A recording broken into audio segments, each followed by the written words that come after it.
energética, que fue las anteriores, yo las percibo como mecanismos, como prerequisitos que había que destrabar para que la energética fluyera. ¿Sí? Fluyera porque el total de leyes que se tenían que modificar en total para llegar a la privatización de la industria petrolera eran como 60. El paquete final fue de 24, pero porque el resto ya se habían en las otras reformas implícitamente modificado. Veamos el contexto histórico de la reforma energética. Inicio con una reflexión. Un país solamente puede lograr el desarrollo económico, el despegue económico, cuando dispone de la totalidad o de la gran mayoría de sus recursos naturales. Si tú no dispones de tus recursos naturales, no te puedes desarrollar. Y de eso nos da muestra la historia de las civilizaciones. Ninguna civilización se ha logrado desarrollar cuando tienes ocupación colonial o semicolonial, y que con las migajas que te deja tu metrópoli, desarrollarte como nación no se puede simplemente. De los 496 años que lleva México, más o menos con una continuidad de país, que sería con la caída de Tenochtitlán en 1521, que podría decirse que ya tiene los rasgos básicos del México que llega hasta hoy, ¿sí? Un componente racial similar, que ahí se fue diluyendo, componente de inequidades, componente de ya la presencia de las religiones que hasta hoy están, salvo el protestantismo que llegó más tarde, es más o menos el mismo México. De esos 496, solamente durante 76 años, México ha dispuesto relativamente de sus recursos naturales, que son el periodo que va de 1938, con la expropiación petrolera, al 2014, que es cuando se terminan de aprobar las leyes secundarias en materia energética. Estamos hablando de que en porcentaje es como por ahí del 20% de la historia del país que hemos tenido margen de maniobra sobre nuestros recursos. Y de hecho no son 76 años, porque en realidad el inicio de la devolución del petróleo a los extranjeros comienza en los años 70, a mediados de los años 70. Ahorita vamos a explicar por qué. Veamos históricamente la propiedad de la nación sobre los recursos del subsuelo. Viene desde el orden colonial. Las ordenanzas coloniales decían que todos los recursos del subsuelo son propiedad de la corona española. ¿Sí? Entonces, al menos los recursos del subsuelo eran propiedad de una nación. ¿Sí? No era la nuestra, pero era propiedad, eran recursos de los que echaba mano la nación para hacer un poco de redistribución, para su política de desarrollo, etc. Finalmente a la colonia española le tocaba a la Nueva España le tocaba una parte de ese beneficio. Con la independencia de México, unos meses antes de que se consumara la independencia de México, en agosto de 1821 se firma el Tratado de Córdoba. Ese fue un tratado, esa es la primera transición política que se da en México, porque Agustín Iturbide,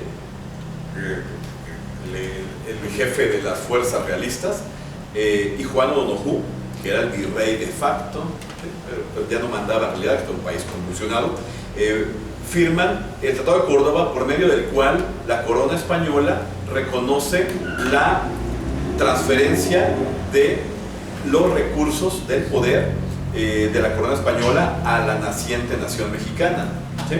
Incluidos los recursos del subsuelo. Entonces, hasta ahí es cuando recibimos por primera vez los mexicanos, o una parte de los mexicanos, el dominio de todo lo que había abajo. En ese entonces lo importante era el oro, la plata y demás minerales, ¿no? Petróleo todavía no se le encontraba mucho la utilidad.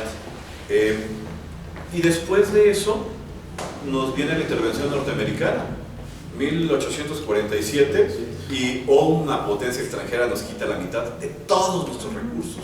Hoy sabemos que nos quitó los campos petroleros tan vastos de Texas, Oklahoma, Nuevo México, Missouri, Nuevo México, y territorios de California sobrecargados de oro, plata. Entonces, sí, nuevamente vuelven a quitarnos nuestros recursos. Seguimos sin disponer de nuestros recursos. Y por otro lado, la Iglesia Católica de aquel entonces disponía de otras partes, de nuestros recursos. Y era otra transferencia de riqueza al extranjero, porque no se iba a parar al Vaticano. Por eso Juárez dice, bueno, ya nos quitaron los norteamericanos la mitad de nuestros recursos, ahora pues al menos la Iglesia deja de mandar lo que nos queda, ¿no?, a Europa. Por eso fue tan importante los gobiernos juaristas. Sin embargo, al poco entra 1884, Porfirio Díaz a la presidencia.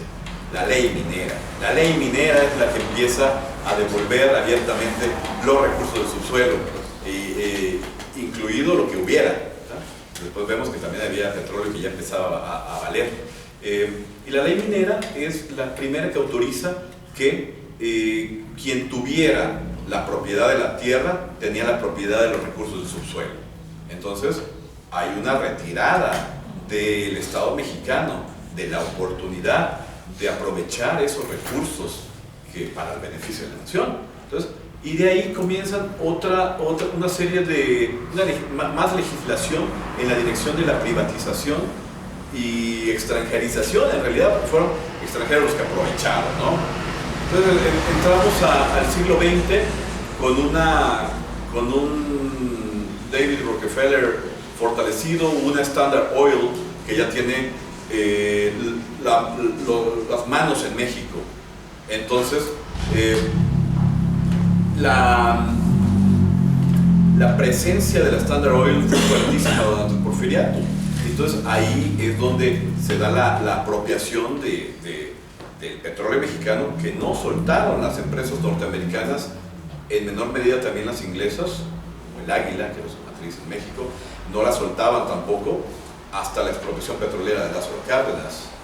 Recordemos que durante este periodo, cuando se va Porfirio Díaz, parecía que podíamos, ya nos habíamos librado de Díaz, sí, pero no te has librado de las petroleras norteamericanas y de sus gobiernos que los defienden.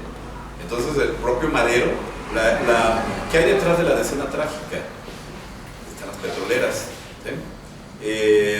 La intervención del embajador norteamericano a favor de las petroleras es abierta y participa en la conspiración huertista, motivado por la lesión al interés de las petroleras, ¿sí? Entonces, parte de la escena trágica también puede ser comprendida por esta influencia del intento de Madero de grabar con un impuesto a las petroleras. Llega Huerta, intenta grabar a las petroleras también, y eso le cuesta también la presidencia de la República. Es discutible entre historiadores qué pesó más, la Convención de Aguascalientes o el papel del gobierno de los Estados Unidos para tirarlo, ¿sí? Finalmente, Carranza, con su constitución de 1917, el artículo 27 constitucional, especialmente sus párrafos 2 y 4, consagran la propiedad de la nación sobre los recursos del subsuelo, ¿sí? Pues en el papel, porque para hacerlo efectivo, ya en la práctica, el propio Carranza no pudo, y cuando intentó grabar también a las petroleras, hubo un financiamiento de la Huasteca Petroleum Oil Company, de la región de la Huasteca, a Juan Peláez, ¿sí? El general Juan Peláez, que le arma una gran revuelta en esa región de los estados de Veracruz, San Luis Potosí, Tamaulipas, ¿sí? Estaban los grandes campos de Cerro Azul, de Faja de Oro, los grandes campos del Porfiriato. Hace zona de exclusión que casualmente una rebelión, ¿no? Nuevamente no se puede grabar a las mineras. Y viene Álvaro Obregón y choca y no le dejan calles, no lo dejan los presidentes del Maximato, ¿no? Emilio Portes Gil, Pascual Ortiz Rubio, Abelardo Rodríguez, logra nada más una cosa: crear la compañía Petróleos de México. ¿Sí? Es lo único que logró para producir un poquito en los campos de petróleo que marginalmente podía disponer el gobierno mexicano, para tratar de proveer hidrocarburos baratos para la industria, y fue mínimo, no lo logra en realidad. No es sino hasta Lázaro Cárdenas que logran hacer la expropiación, y ahí recordemos que fue por medio de la formación del Sindicato de Trabajadores del Petróleo de la República Mexicana. Es el inicio de la expropiación. ¿Por qué? Porque primero lo crean, ya que lo creó, demandan contrato colectivo de trabajo, en el cual pedían una serie de condiciones laborales, ¿sí? Como días de vacaciones, extensión de la jornada laboral, condiciones especiales para trabajo en situaciones de riesgo, etc. Y bueno, un paquete laboral que pide el sindicato, que es rechazado por las empresas petroleras. Al ser rechazado, se van a la Junta de Conciliación y Arbitraje. Esta emite un laudo favorable al sindicato.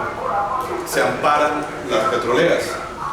La Suprema Corte les niega el amparo, le rechazan el amparo, y entonces se tienen que acatar, y se vuelven a declarar las petroleras, rechazan nuevamente hasta lo que emite la Suprema Corte de Justicia.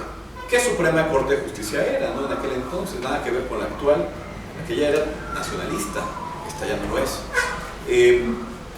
Entonces, finalmente, Lázaro Cárdenas lee el ambiente geopolítico, encuentra que, aunque las petroleras nuevamente se apoyan en su gobierno para que presione y si no haga intervención militar en México, y se da cuenta Lázaro Cárdenas de la incapacidad que tiene el gobierno de los Estados Unidos de intervenir militarmente en México por situación excepcional.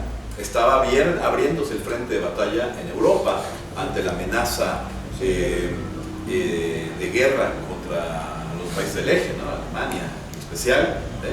Justamente el día de la expropiación petrolera entra triunfante Hitler a Viena y hace efectiva la Anschlusspolitik, la política de anexión, donde se anexa a Austria. Entonces empiezan a formar el imperio nazi, como le llamaron. Después ya vienen las incursiones en la franja de Breslau, en la República Checa, o Checoslovaquia en aquel entonces, Polonia, la toma de Varsovia, etc. Entonces ya estaba todo, entonces tenían una tensión ahí, y tenía un frente de batalla también abriéndose en el Pacífico contra los japoneses, que pues por esa alineación de astros pudo y la aprovechó Lázaro Cárdenas, y decreta el 18 de marzo de 1938 la expropiación de la industria petrolera mexicana, con compromisos de indemnización a las empresas correspondientes, etc. Entonces sucede, y a raíz de eso comienza, crean Pemex ese mismo año, al poco se crea el Instituto Mexicano del Petróleo. En 2 sexenios se construyen 4 refinerías, se comienzan a construir los oleoductos, y coincidentemente, pero en economía, los economistas sabemos que no, los politólogos también lo saben, no existen las coincidencias, sino las causas-efectos. La tasa de crecimiento económico del país empieza a dispararse como nunca había sucedido en 4 siglos y medio. Se dispara y se mantiene alta, y coincide con el dominio de los recursos naturales. Entonces se convierte al petróleo y a los hidrocarburos en general en palanca del desarrollo económico del país. Van de la mano. Tu dominio de recursos naturales y tu tasa de crecimiento económico y bienestar van de la mano. No hay error en cada civilización y en cada economía.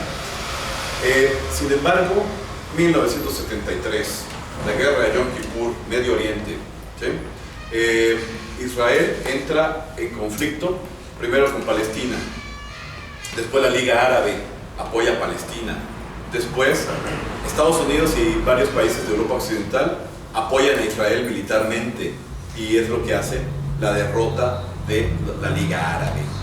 Entonces, en represalia, la Liga Árabe crea la OPEP, y la OPEP fija precios. Bueno, puede fijar precios, porque en ese entonces, sobre todo, agrupándose los países árabes, podían controlar precios internacionales, y hacen un recorte de la oferta mundial de petróleo que hace que el precio de los hidrocarburos se dispare, y eso mete en una tremenda crisis económica a Europa y a Estados Unidos. Y entonces Estados Unidos, ¿a quién volteó a ver? A México. A México. Ha sido nuestra desgracia. Entonces, a raíz de eso, pide que México se adhiera. Primero le prohíbe a México unirse a la OPEP, ¿sí? Entonces, por eso no hemos sido más que observadores en la OPEP. Segundo, dice, tú vas a abastecernos de petróleo, como ahora nuevamente, en 2012, ¿no?